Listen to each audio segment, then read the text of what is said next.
Hi everyone, and welcome to the next generation of accessibility professionals. My name is Krista Greer and I am the Assistant Director at the University of Washington serving disability resources for students. And what I want to do today is help communicate a slightly different perspective of our industry and the work that we do from an audience that we may not particularly think about a lot, or some of us may not have the opportunity to have. But let me first give you some more context as to my background so this will help to communicate why I chose the topic that I did. So my path started off almost 8 years ago as a freshman at Central Washington University, where I was looking for an on-campus job and saw an advertisement to get paid to read textbooks. And I thought, wow, that sounds fascinating. I love reading. I like getting paid, and so it just seemed like a great blend of these two things. I didn't quite realize that this was reading for students who had learning disabilities, visual disabilities, traumatic brain injuries, and so on. And so my work in this industry started with me going into a small room, strapping on a headset, and then reading textbooks aloud, making MP3 files that were then burned to CDs and distributed to students. What I was also able to do was learn more about the electronic text conversion side, where we would start with maybe a publisher, PDF, or perhaps an image file that we scanned, and then we would turn it into a file format that could be read by technology, particularly text-to-speech engines, or screen readers for those that are blind. And so that was my experience for 4 years as an undergrad, was working part-time in disability resources for students. Well, I graduated, went into banking for about 6 months, and then an opportunity at the University of Washington came up to be a program manager for the textbook conversion program. And that's where I started my career at the UW, and I've been here almost 5 years come March 19th. So I'm very excited to see the growth in myself as well as the growth in the industry. And I now serve disability resources for students as their assistant director. So let me tell you a little bit more about our office. So our office serves matriculated students, all sorts of disabilities, from visual to physical to neurological to deaf or hard of hearing to emotional disabilities and so on. We currently work with over 2,100 students, and we have 8.5 staff members, full-time staff members that work professionally in a full-time 40-hour-a-week job. All right, so let me tell you a bit more about my team. So as a program manager, this is what the team I started with, and it's the Access Text and Technology team.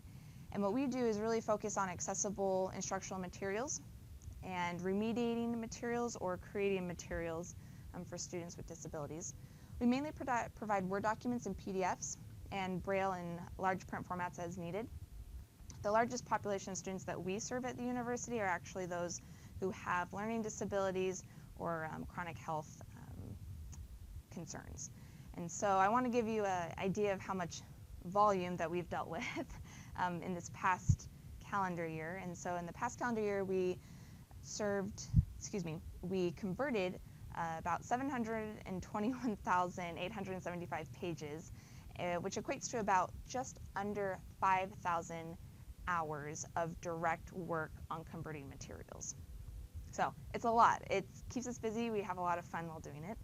My team consists of 11 student workers currently and 2 temp hourly workers. And in thinking about this presentation, I really wanted to get their perspective, because there is absolutely no way that we could accommodate students with disabilities without our student team members. And my team members have really done a lot, and there is absolutely no way I could run this program without them. And so the rest of the presentation is all about them, and how I've structured it is ask them a question and then recorded their answers. I got to do this in 2 separate meetings, and so you'll see a group of 3 and then a group of 4 answering the same questions. And just to let you also know about how I've structured the team is everyone is competent in the basic conversion, going from PDF file to Word doc, or Word doc to a Word doc that could be used by a screen reader, etc. And then each team member also has been given another additional like responsibility, where they can really have some ownership. I value their feedback, their opinions, and they are really running the show in a lot of ways with my support and direction. So with no further ado, here's my team. Introductions. Hello, my name is Ipshita. I'm a senior and I study economics and international politics. Hi, I'm Alyssa, and I'm a freshman, and I will probably be some sort of STEM major. Hi, I'm Quinn. I'm a sophomore, and I plan on pursuing a double major in physics and astronomy. Hi, I'm Majd. I'm a third-year PhD student in the Rehab Medicine department. Hi, I'm Pam. I'm a master's student at the iSchool studying informatics. Hi, I'm Sophia. I'm a second year student intending to major in informatics. I'm Brian, and I'm a second year undergrad majoring in English and drama. How do you explain your job to your friends and family members?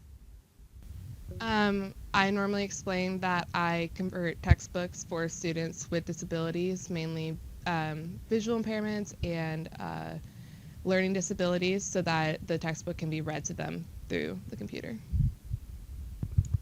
I usually tell people that I convert textbooks, very similar to what Quinn said. I convert textbooks for people with disabilities so that it makes it easier for them to learn and have it read to them, and so they can get through it a lot easier. I usually tell people that I help make all course material accessible to people with different kinds of disabilities. How I explain my job to my classmates and family, I just tell them that we are trying to convert the paper textbooks into an easier digital way for students with disabilities to be able to use in their studying. I think I go with what she said, and additionally a couple of more tasks like captioning and all to help structure the work we are doing. I would say similar to Majd as well, where I talk about how we take paper textbooks and make them into electronic and digital formats for students to use. I guess that covers about everything. I would add like any kind of text or materials in class, such as handouts or articles. We also convert basically anything that we read in class. We try to make it more accessible for students. What additional role do you have on the team? I help quality control the material that's converted. Me and my other team member, we first set standards that all converted materials need to comply with, and then we evaluate them to make sure that they're upheld. I convert STEM textbook. One of my titles is math/STEM lead, so basically I'm one of the people that helps train people like Alyssa to convert STEM materials as they are more time consuming. So I tend to just kind of help people out with that. An additional role that I've had on the team is what we call prep work, and basically we process all the initial requests from students regarding what kind of accommodations they need from each class, and we try to prepare those requests into assignments for the rest of the team to work on, and we also communicate with students and publishers about textbooks and other texts, and also professors. I've also done some file accessibility evaluation, where I've just looked through a bunch of articles that professors have given students and evaluated how accessible they are, like if the text is readable or if it's a bad image quality and things similar to that. In addition to working on converting textbooks, I also work as a QCD lead, which stands for Quality Control and Distribution.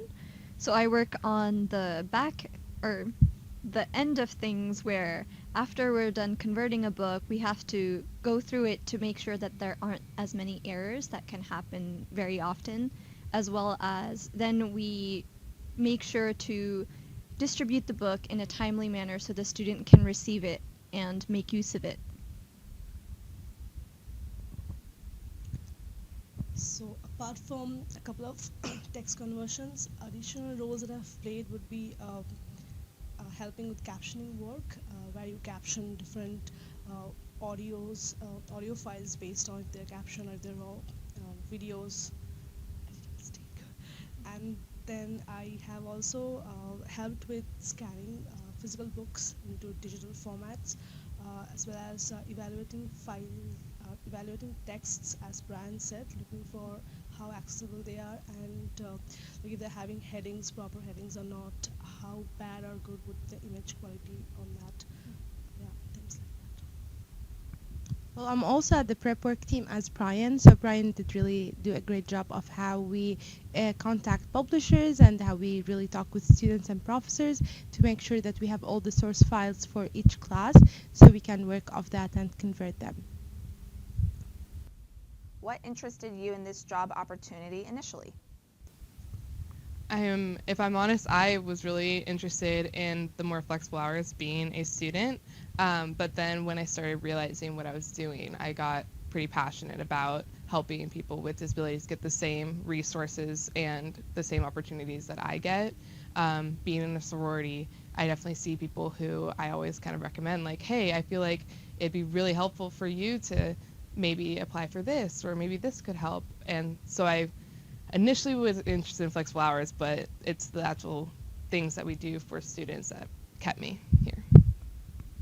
Yeah, I honestly just started looking for jobs that I was qualified for because I knew I wanted to have a job when I came to college. And I stayed because I think it's really cool what we're doing, and I like having a job where I know that I'm helping somebody learn. Yeah, a lot of the reasons that Alyssa and Quinn listed. When I saw the job listing, I just thought this is something really different, and I didn't expect to see such amount of sort of just like the detail-oriented work, attention, and research that is required for this job, for just like an on-campus job. But I was quite surprised. I'm glad I took it. So my undergrad background is in occupational therapy, so I often worked with people with disabilities, and just really the fact that this job does work with the same population, and I'm also interested in being in an educational role in the future, so I really hope that this would give me some insight on how I should really work with my future students. So I come from a tech background, and the idea of using different tools and technologies to help students get a better quality of materials for disabled students. This is something I've never done before, so that interested me about the opportunity. Also, doing something that helps them, you know, in an educational way is also something that I like about the job. So the thing that interested me about the job was that prior to this, I had taken a class about information systems with a focus on the social impact about them. And in that class, we had a topic where we talked about students with disabilities and how exactly do they have to manage working with maps and those type of things, and how exactly it's not very efficient most times because people don't properly pay attention to it. And so this job opportunity for me was a way that I could help make a change in that, to try to improve the way how accessibility is done for students. And that's what really mattered to me when taking this.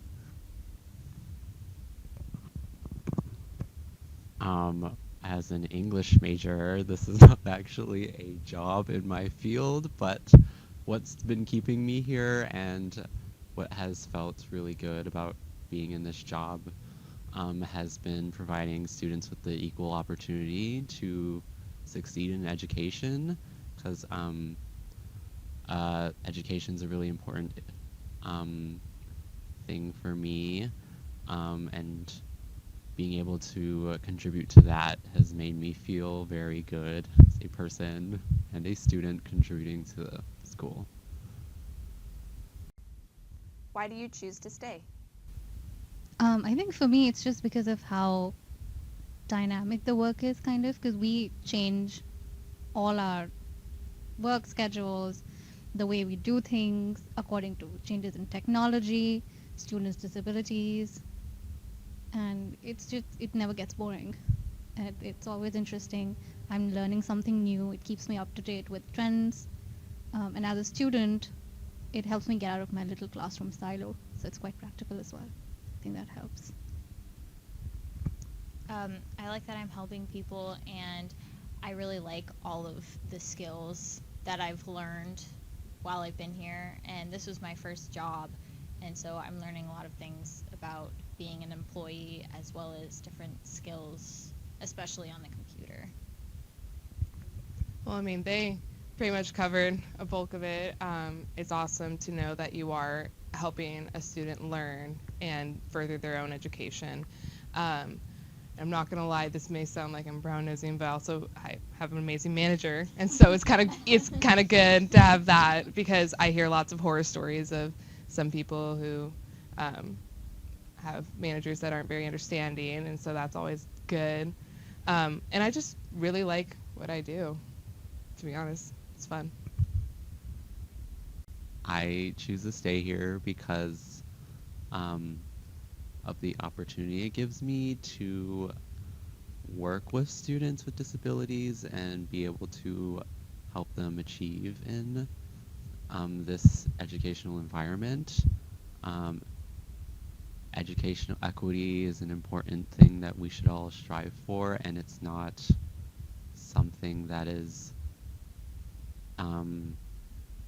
that we have achieved yet in universities across the nation, and being able to contribute to the improvement of educational equity is what keeps me here. So I would say what keeps me here is similar to what Brian said, helping to make a difference towards educational equity, but as well as because I have an interest in technology as well, and therefore knowing about the way how we're taking the technology that we have, meaning computers and OCR software and those things like that, and how we can push it to the limit to make things accessible, and always looking for new solutions to expand on how we can improve the way that students receive material is, I feel like, what's keeping me here. I liked what Brian and Sophia said. They are both points that I would consider. Along with that, I think I'm more familiar with the work that I'm doing, so that helps me getting faster output here, as well as the team here is really nice, always helpful when you need them. So yeah, these are the additional two reasons. In addition to what my colleagues said here, I really also like how this job does offer a lot of professional development on so many sides, and also how flexible it is, and how like extra stuff that I have learned that I would normally never learn in some other jobs. What has been your greatest success at work? Mine was definitely learning how to convert STEM from LaTeX and PDF images into a MathML accessible, readable version for students. I think that was really a proud moment when I start flying through, well, as fast as you can fly through STEM textbooks. That was a really proud moment for me to realize how much I've grown in my job. I've only been working here for a couple months, but I already know how much I've improved at what I'm doing and how much I've learned, and that's really been the biggest thing for me, is that I know I'm improving and I know I'm getting better.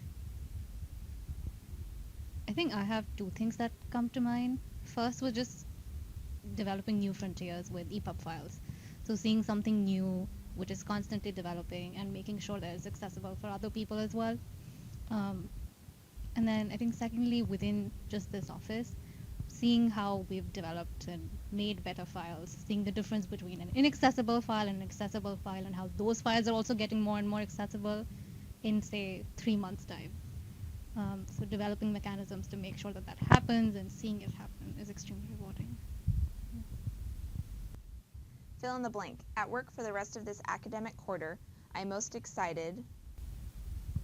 I'm most excited to make better PDFs.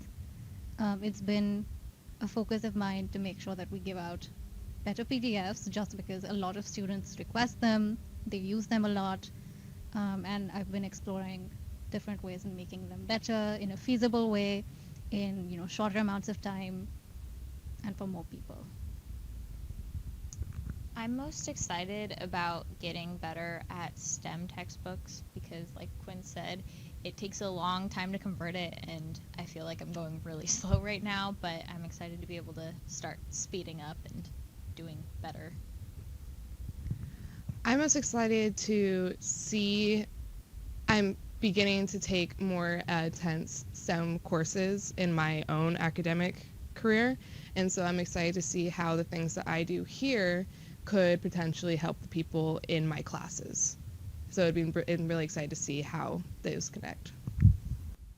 What have you learned about accessibility that you wish professors would know? I have learned that very visual components, especially in STEM, are extremely difficult for people who have different needs. Like, I want professors to know that having a disability does not mean you are not competent in learning this material. That having a disability does not mean you shouldn't be pursuing something. It just means that you need a little extra help to get you to the place that everyone else can achieve. Like, there's resources for you and you can accomplish anything, and I just wish professors would know that. I wish professors would know what exactly these students are having to do to learn and all of the different components of our accessible textbooks. I mean, they're probably not perfect, but they're still working through it and getting to the same level that their peers and their classmates are doing. I would really like instructors to know that just a little bit of their consideration could help someone else a lot.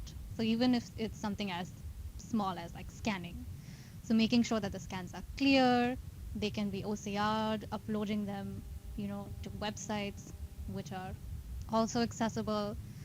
So those things can go a long way. I think that's something that I really want them to know. Instructors, to be honest, don't know much about accessibility at all. So if I want professors to know at least one thing, it would just be that accessibility is a thing and that whatever they do affects our office because we have to process every single student with disabilities and all their requests through our office, and we have to basically work with every single professor's materials. So if one professor decides to provide or assign something that is out of date or really terrible image quality or not even getting published anymore, that sets a lot of things back in our process and may hinder a lot of students' ability to get stuff on time. To pick one specific thing that I wish instructors would know is kind of similar to Brian's, that please be aware that you might not see it, but you have students that use disability resources for students and use the services that we provide, and they rely on us converting their documents in a timely manner. And if you as a professor would know that and are able to submit materials beforehand, or just be a little bit more mindful of things that Brian has already mentioned, it would help speed up the process a lot more, and it would be more beneficial for you as an instructor and for your students as well. I liked what Sophia said. I haven't personally been in a class where an instructor would have required to help student making text more accessible.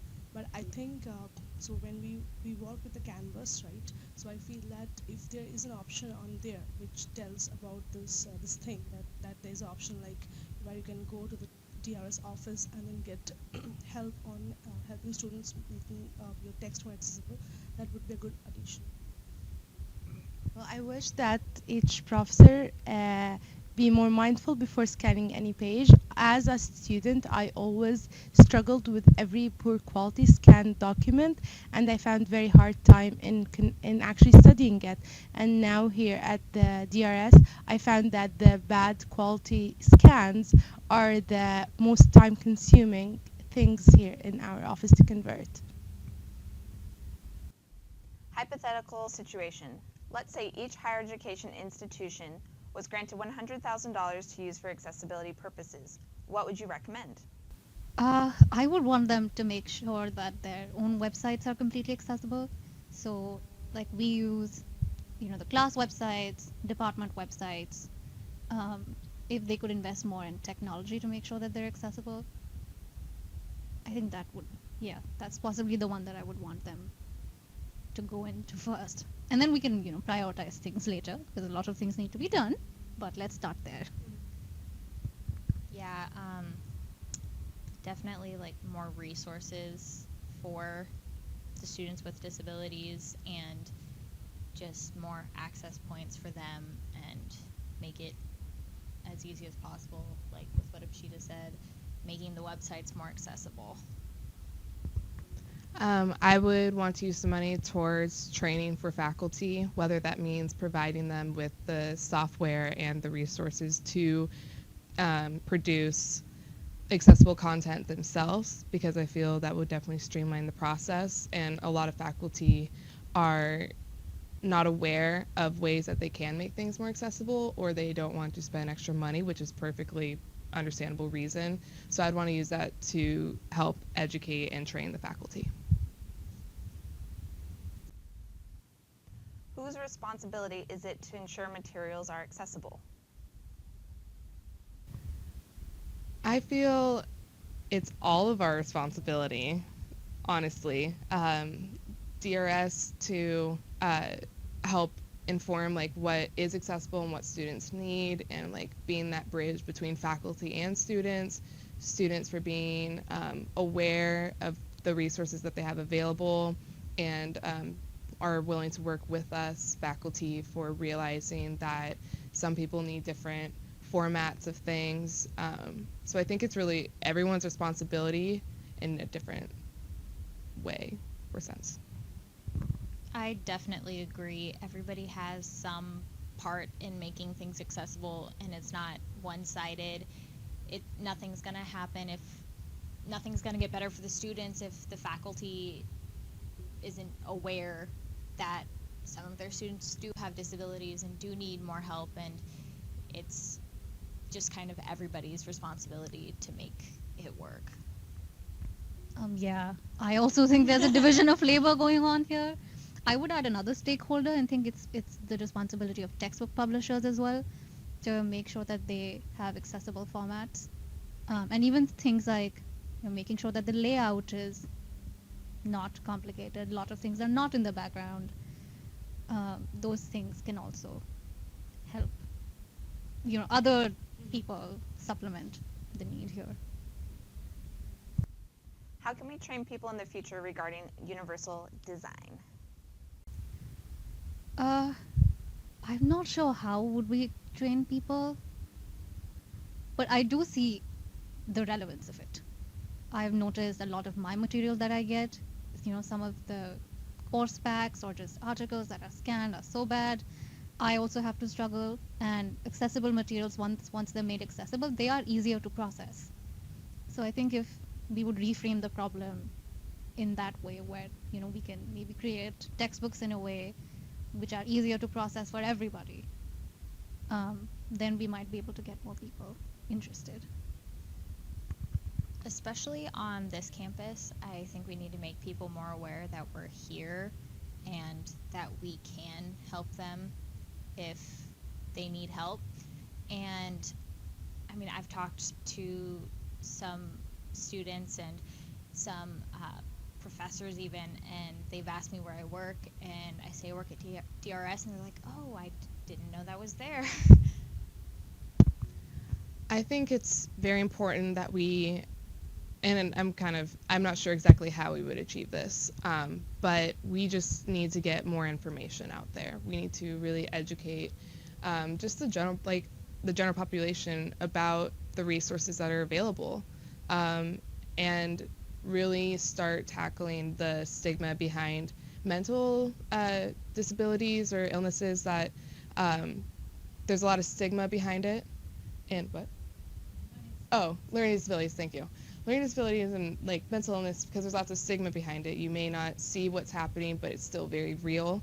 And I know girls personally who feel like they can't apply for these resources because they went through K through 12 without them. They went that there's other people who could use them more than them, and everyone is worthy of having the resource that they need to succeed. And I feel once we start tackling the stigma around getting help through DRS, I feel everyone will start to appreciate it and realize it more.